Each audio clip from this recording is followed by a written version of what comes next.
네, 엊그제였습니다. 일제 징용 피해자들에게 배상금을 지급하라는 대법원의 판결이 또 나왔습니다. 최근 들어 일제 강제 동원 진상 규명을 위한 활동이 활발하게 이루어지고 있는데요. 네, 지난 16일 열린 아시아태평양 국제대회에서는 처음으로 남과 북이 이 문제를 해결하기 위해 함께 나섰는데요. 자, 오늘 생생통일 현장에서는 강제 동원 진상을 밝히기 위한 노력을 집중 조명했습니다. 지난 16일 아시아태평양 평화번영을 위한 국제대회가 경기도 고양시에서 열렸습니다. 이번 국제대회를 주최한 아태평화교류협회 안부수 회장을 만나 그 생생한 이야기를 전해드렸습니다. 일제 시대에 일본의 대동아 공영권의 전쟁에 의한 피해국들, 그런 피해국들이 모여서 일본의 어떤 진상과 실태를 규명하고 사과 반성을 종용하는 첫 번째 큰 대회라고 볼 수 있죠. 남과 북, 그리고 아시아 8개국 인사들이 이번 대회에 참가한 가운데 북측 리종혁 부위원장도 남한을 방문했는데요. 일본의 어떤 진상 규명을 밝힐 수 있는 큰 대회를 한번 하자고 북측에서 제안이 왔어요. 리종혁 부위원장 같은 경우에는 북측에서는 상당히 덕망이 있는 분입니다. 그 정도로 이번 국제에 대해서 북측에서 관심을 많이 갖고. 그러나 일본 당국은 패망 후 70여 년이 지난 오늘까지도 피 묻은 침략 역사와 과거 범죄에 대해 사죄와 보상은커녕 인정조차 하지 않으려 하고 있습니다.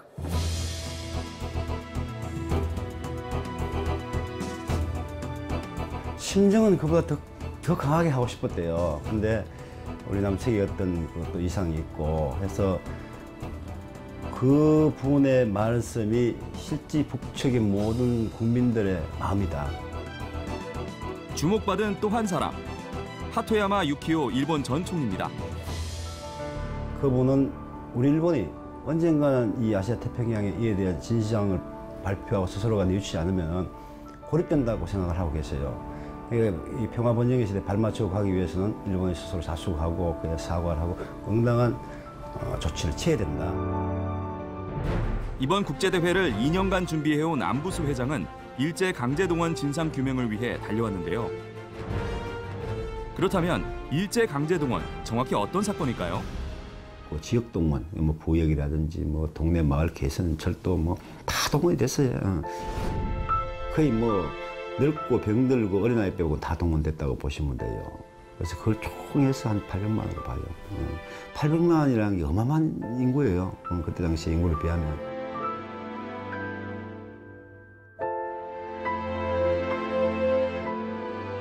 그 섬에 가가지고서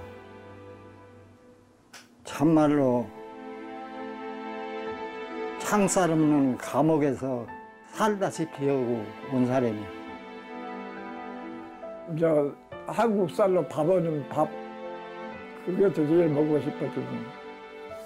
살아서 고향에 가가지고 고향에 있는 농사진 쌀로 밥을 먹고 죽었으면 원하겠다라 그런 생각은 나더라고. 얼마나 배고픈데.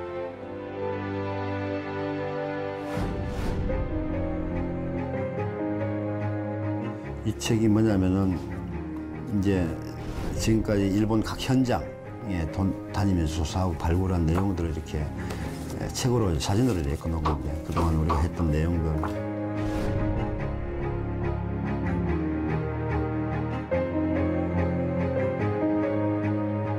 지금 한 3,000기가 넘었고요. 본 거는 심정은 10,000기가 넘죠.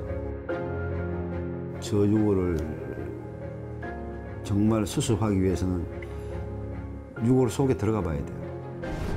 이분이 어떻게 아플까까지도 느낌을 나도 받아봐야 되고. 그래서 토굴에서 안고 자본 적도 있고 많은 시간을 보냈죠. 그래서 그때는 힘들었죠. 아시아 지역을 사방으로 뛰며 일제 강제동원에 대한 자료를 모은 안부수 회장. 하지만 진실의 길은 어려웠습니다.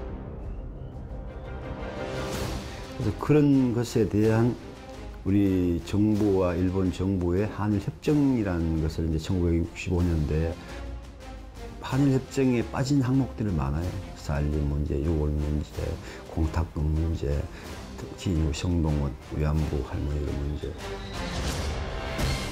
(97년부터) 일본 고등재판, 국제재판 등 많은 소송을 했지만 한일 협정 규정에 어긋나 매번 기각됐는데요. 지난달 30일 처음으로 소송 제기 13년 만에 국내 대법원에서 강제동원 피해자에 대한 배상 책임이 인정됐습니다.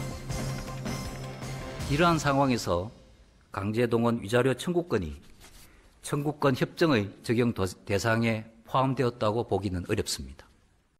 오늘 나 혼자 나와서 여러분들 내가 많은 슬프고 눈물이 많이 나고 멍청이고 울고 싶고 많이 아프고 서운하다고 그 사람들하고 같이 이렇게 노예했었지만 오직 더 기쁠 거인데.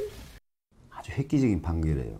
그 판결을 꼭 지켜서 이 모든 일본 전범 기업들이 피해에 대한 보상을 해야 된다는 거죠. 그래서 일본에서 수긍을 쉽게 할 수가 없죠. 근데 우리는 그걸 계속 밀어붙여야죠. 지난 29일에는 미쓰비시 중공업 징용 피해자들에게도 배상금을 지급하라는 판결이 나왔습니다.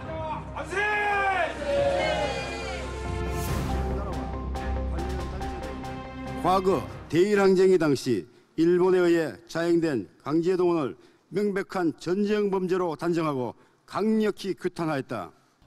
공동선언문은 이제 북측하고 저희들하고 아시아 태평양 피해국 수상들이 피해국의 민간으로서 어떤 규정을 만들자.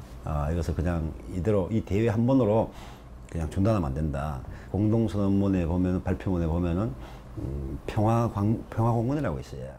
가슴 아픈 역사를 기억하기 위한 추모비, 조형물, 역사관 등을 포함한 평화공원을 각 나라와 지역의 실정에 맞게 조성하며 추모에 대한 상징적인 상징물도 만들고 역사관도 만들고 그에 대한 또 독립적인 묘역도 추모탑 밑에 만들자. 그래서 거기 모시자. 남북 공동으로 이것이 이제 합의가 된 거죠. 합의가 돼서 이렇게 발표를 한 겁니다.